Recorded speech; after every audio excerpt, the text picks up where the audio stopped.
Hello, and welcome to the Real Health Podcast. Today's episode might sound a little bit different because I want to tell you about our Cancer Care Reimagined speaker series. When we began planning our 25th International Conference on Human Functioning, Dr. Ron Hunninghake sat down and created his dream team of speakers. Now, we reached out to all of them, and we were so delighted that they all said yes. These speakers are leaders in integrative oncology, functional medicine, and research who are truly shaping the future of cancer care. Each week leading up to the conference, we'll feature one of these extraordinary experts right here on the Real Health Podcast. They will be sharing insights, innovation, and inspiration to help you reimagine what's possible in cancer care. Now, this series and the upcoming conference and gala would not be possible without the generous support of our presenting partner, Empower. Did you know that Empower is the most advanced compounding and 503B outsourcing facility in the nation?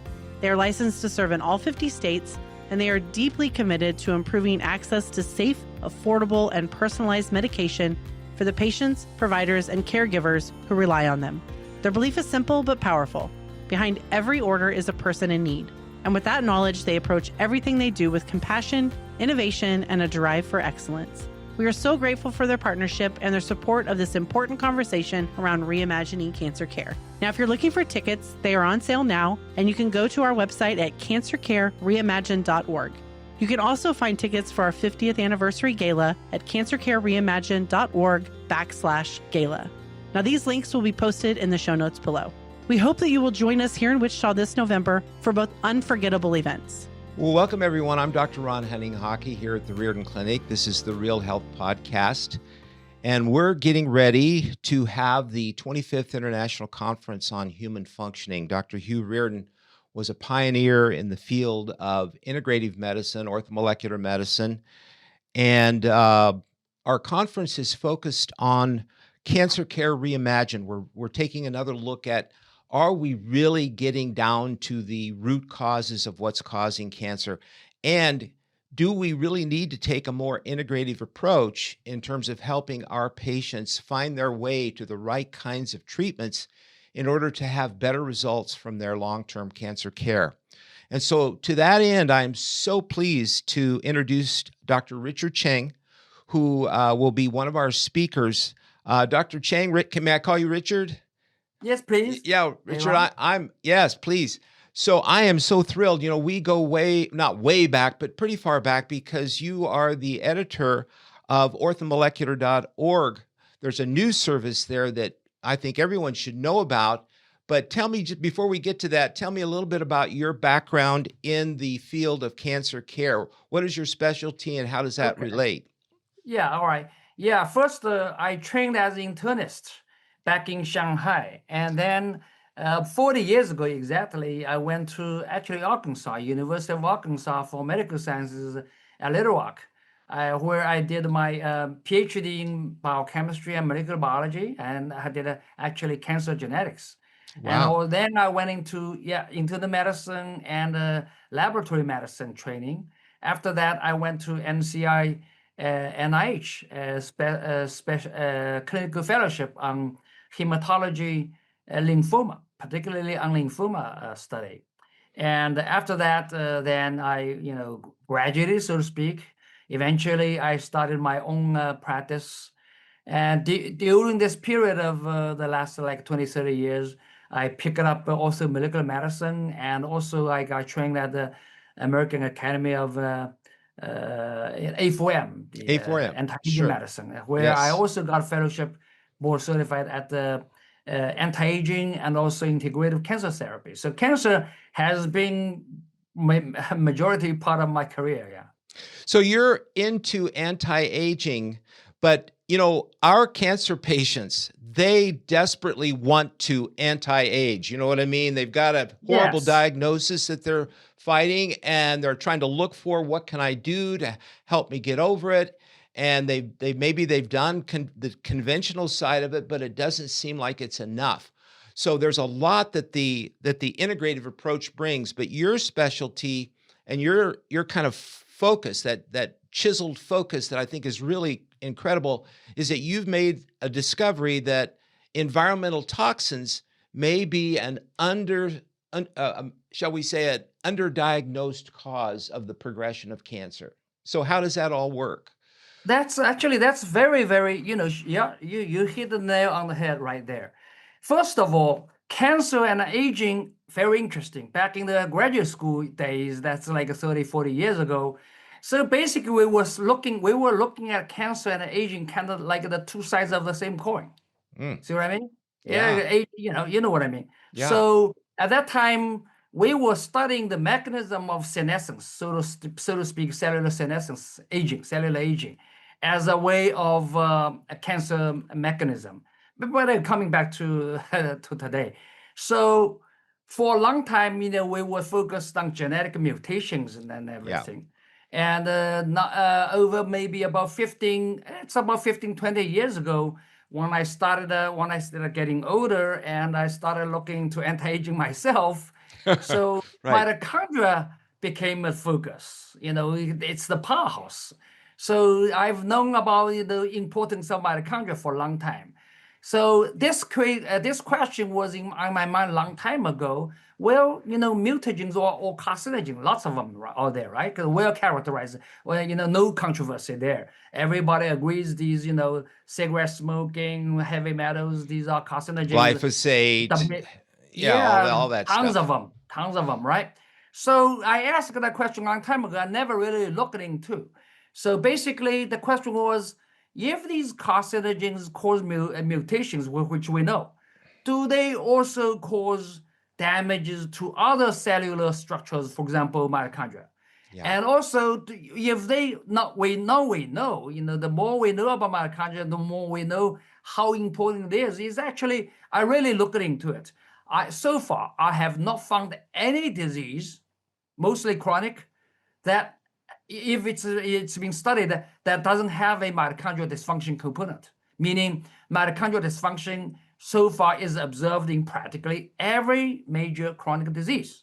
So I ask a question, if these carcinogens can cause genetic mutations contribute to cancer, do they also cause mitochondrial dysfunction, and do they also contribute to ASCVD, which is coronary artery disease or stroke, as well as diabetes and other diseases too? I didn't have time to look everywhere. Sure enough, and so actually I picked out a few major carcinogens for each of the categories. There are so many categories, and I did a deep search, and sure enough, I found that practically all of those carcinogens can at the same time cause genetic mutations as well as mitochondrial dysfunction. They also have been closely correlated to at least coronary artery heart disease, stroke, as well as type 2 diabetes. And I did a few anti-aging as well. So sure enough, basically the point here is that toxins are very broad. I mean, they're not that specific. When they come into your cell, into your body, they wreak havoc. They damage everything on the way. And primarily mitochondrial dysfunction as well as genetic mutations. Yeah. That's the conclusion. Yeah. So anyone who's got cancer, not anyone and everyone, but most people will get a PET scan. And people have, that's one of the first things I'll ask a cancer patient is, have you had a PET scan? And they say yes. And they know that if it lights up, that that's where the cancer is. And so that's, a lot of people have said that is the essence of cancer, where the normal mitochondrial function, instead of doing its 32, 34 ATPs per molecule of glucose, it shifts to glycolysis. It's a backup energy production system in the body. And so when the cancer cell, and why it does this, no one can really explain. Why would the cell want to shift to this backup system? So one of the explanations could be when it's toxic, the mitochondria aren't working, the cells have to back up to the glycolytic pathway in order to generate enough energy to stay alive. So that's one explanation for this.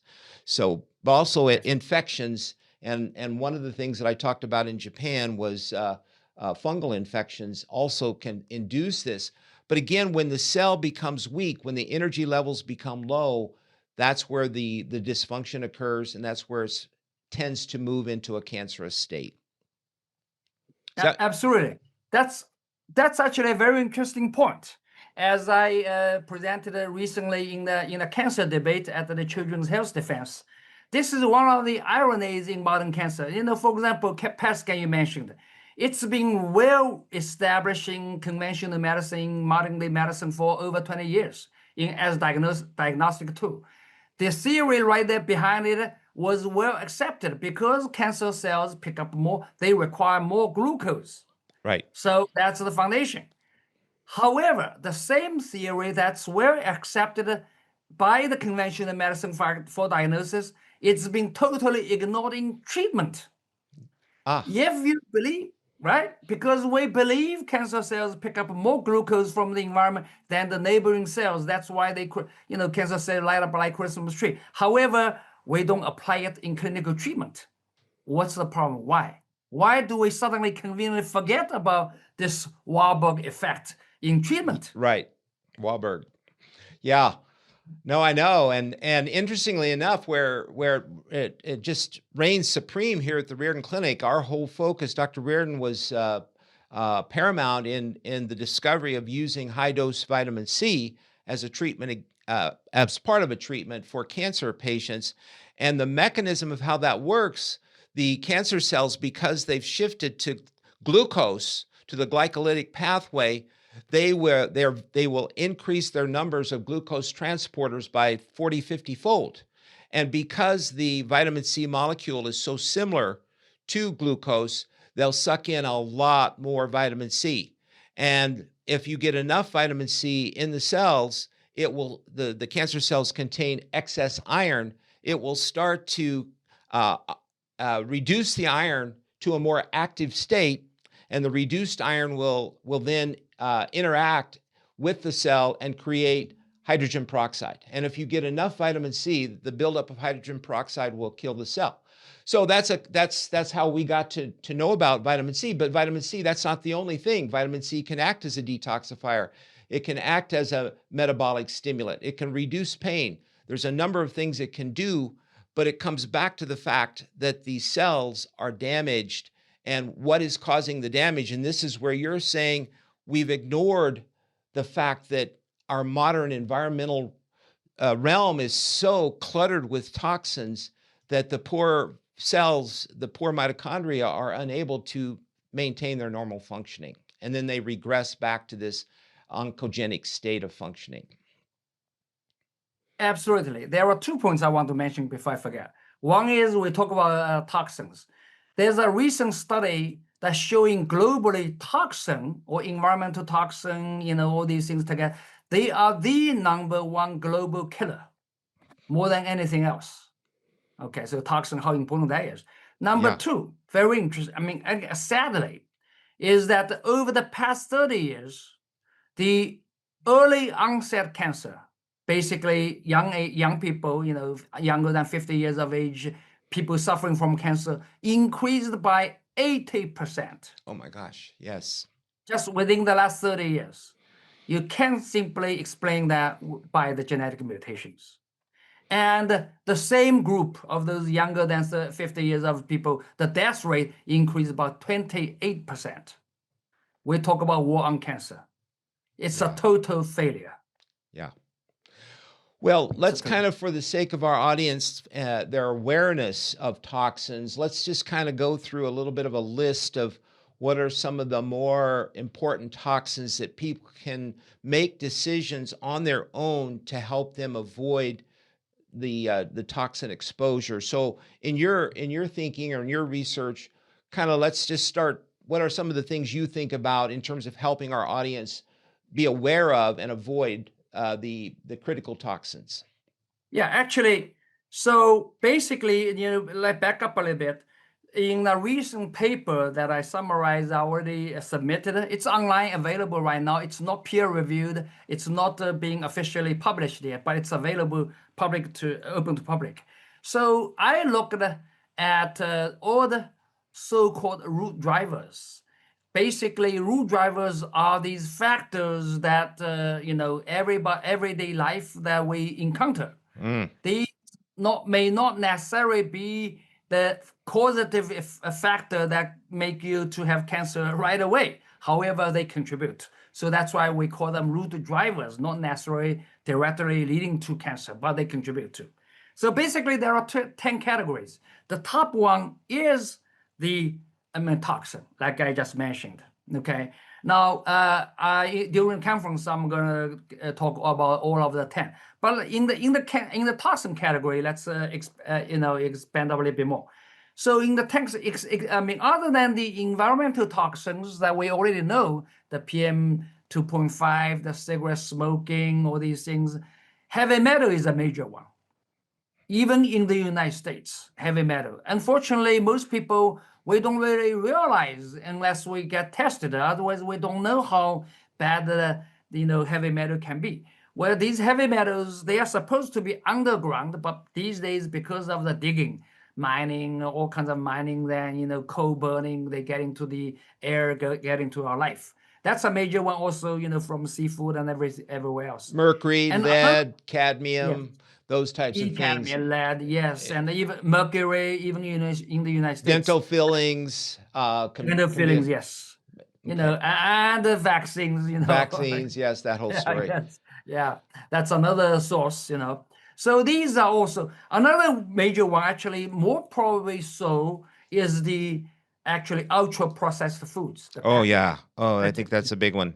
Yeah, that's a big one. So in my second paper that I already uploaded onto preprints, I also looked into these various ultra processed foods. Yes, they are also highly correlated to mitochondrial dysfunction, to metabolic metabolic abnormality, contributing to all these obesity, diabetes, and all the all that type. Yes. All these problems. Yeah. That's I think that's a major big one. High carb, of course. Eating if you eat high sugar, particularly refined sugar, all these problems. Yeah. Seed oils. That's another part of the. That's a major one. That's actually that's part of the ultra processed foods. Right. Seed oils are ultra processed. These are not natural foods. Think about it. We talk about this is that seed oils are agricultural products that didn't exist before industry appeared. Right, and they're all oxidized, and the cells can't use them very well, and they just try to store them away, but they just cause oxidative stress. So yeah. Exactly. They damage particularly our mitochondria. Mitochondria, right. Yeah, that's a major one. Yeah. So. And, of course, there are other categories of root causes, and in the root cause, we apply this integrative orthomolecular medicine method that includes hormonal imbalance. For example, I think I learned a lot from you about thyroid hormone. Thyroid. A lot of people have this underactive thyroid, or they may even have cellular level of thyroid, underactive thyroid. I learned a lot from you in that particular area, among other things. And I'm thinking of microplastics too. The whole microplastic issue is turning out to be much bigger than what we thought, and it especially can affect the brain. And a lot of people are saying, I can't remember anything anymore. Well, it may be part of this. Yeah, absolutely right. That's one major concern here is that because many of the other toxins, I think we already know somehow to a certain degree we can detox. Yeah. Heavy metal we can chelate. Yeah. And organic is the ones we can do by enhancing liver detox, But plastics, we don't know what to do. You have to just avoid them. Established way. Yeah, we have to avoid. The only thing I know of right now is, we all pay attention, is that by boiling water. In China, they always boil water. And in the United States, I've been in the United States for 40 years, we don't boil water. But then I begin to see studies showing that if you boil water, actually you can, sort of aggregate those plastic particles, they sort of deposit it. You can remove a lot of those particles. That makes sense. Because I used to think boiling water, just killing the bacteria. I said, no, I don't worry about that, But now I do. I begin to boil water, let it settle, so those particles may settle down, and then you drink that water. Well, I don't know what else to do. That's one thing that I feel I could do, Yeah, that's a major one. Yes, yeah. Sure. And also avoid all the particles. You know, for example, I always advise I don't do it. Any organic solvent, any liquid, don't store it with any sort of plastic container. Plastic bottles, yeah, Particularly acid, alcohol, all these things don't store in plastics because plastics bleach. The beverage cans are coated with a layer of plastic on the inside, so that's it's just everywhere. Try remove those, reduce those. What can we do? Yeah, it's a way living a very poisonous world, toxic world. So yeah, so okay, so in terms of so I guess with toxins, the number one thing that we're kind of encouraging our audience to think about is awareness. If you're not aware of it, if you're not making decisions, you're going to be a victim of it. But is there anything, are there other strategies? Now, I always tell people vitamin C is a metal chelator. Vitamin C stimulates detoxification. So I think the IV vitamin C protocol that we put patients on, I think it works at many different levels. And vitamin C itself enhances the overall functioning of the individual, the cell. Dr. Thomas Levy, our good friend, he will tell you that the most important molecule is vitamin C and getting the vitamin C into the cell. Absolutely. I learned so much from you guys, from Tom Levy on vitamin C and many others. I always say the two of you are my best mentors in my entire medical career, seriously. Yeah. And actually, about that, there's more. About detox, the way, simplest way is, first of all, be aware of it, and then try to avoid, like I just mentioned, and if you can bring your own, like a coffee mug with you instead of using these plastic-lined paper ones, whatever, simple ones. And also drink a lot of water, try to drink water rather than these beverages, and sweat. Natural sweating. I love exercise. Yes. I tend to exercise 3-4 times. I even exercise every day, but unfortunately that's too much. I hurt my wrist a little bit. Oh no. Okay. So you have to slow down, don't overdo it. And one thing about vitamin C, you mentioned, is that yes, vitamin C and other antioxidants are sort of chelators, but don't forget these toxins are practically oxidants. Right. I discussed with Tom Levy extensively, is that practically, I can't say probably all, but most of these toxins are oxidants.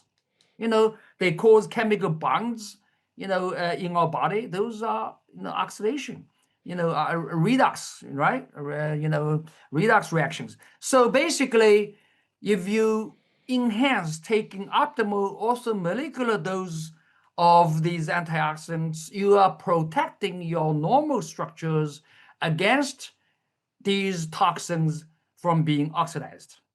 So not only chelation, but also they can protect our cells. For example, we all know the first study we know of for vitamin C for ASCVD was a 1956 study. And over that, basically was 500 milligram vitamin C 3 times a day. This doctor was able to show that it works for certain, about 10 of 16 patients. But today, I don't think that works anymore. Not enough. It's not enough. Yeah.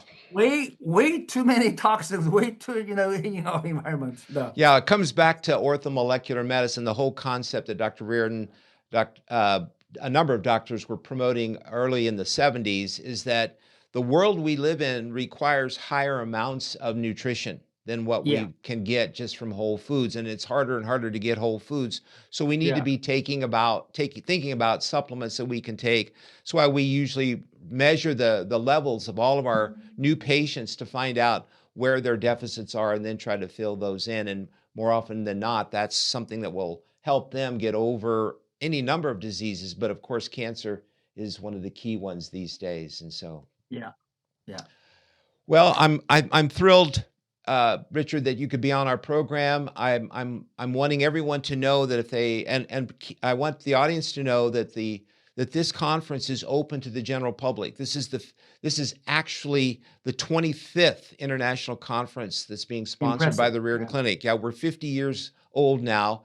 And Dr. Riordan was very much concerned about the average co-learner. He didn't even refer to them as a patient. He says, we as physicians, doctors, nurses, healthcare, we are all in this together. We're in just as much jeopardy as any patient. And so what we want everyone to know is that anyone can come to this conference. It's going to be all about how we can use both sides of our brain, the left brain and the right brain, find the middle ground so that we're not fighting one another. We're looking for what's going to work the best to help our cancer patients achieve the very best results. And for all of us to avoid cancer if possible, to get over it as quick as we can, but most importantly, to improve our overall quality of life and health and well-being. So Richard, thank you very much for all you've done.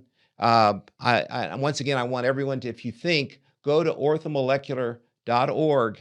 And then Richard has been the editor now of the news service there. Hundreds of fascinating, wonderfully written articles that you won't see in just the general literature, but it's a very great place to find out about not only orthomolecular medicine and cancer care, but how to optimize your overall health and well-being. And so, Richard, thank you for your contribution to all of this, and we look forward to hearing from you at our conference. So thanks again. Thank you for listening to the Real Health Podcast. This episode was brought to you by Empower Pharmacy, the most advanced compounding pharmacy and 503B outsourcing facility in the nation. Licensed in all 50 states, Empower is committed to improving access to safe, affordable, and personalized medications for patients, providers, and caregivers. Learn more at empowerpharmacy.com. If you enjoyed this episode, be sure to subscribe and leave us a review. You can also find all of the episode and show notes over at realhealthpodcasts.org. Also, be sure to visit riordanclinic.org, where you will find hundreds of videos and articles to help you create your own version of real health.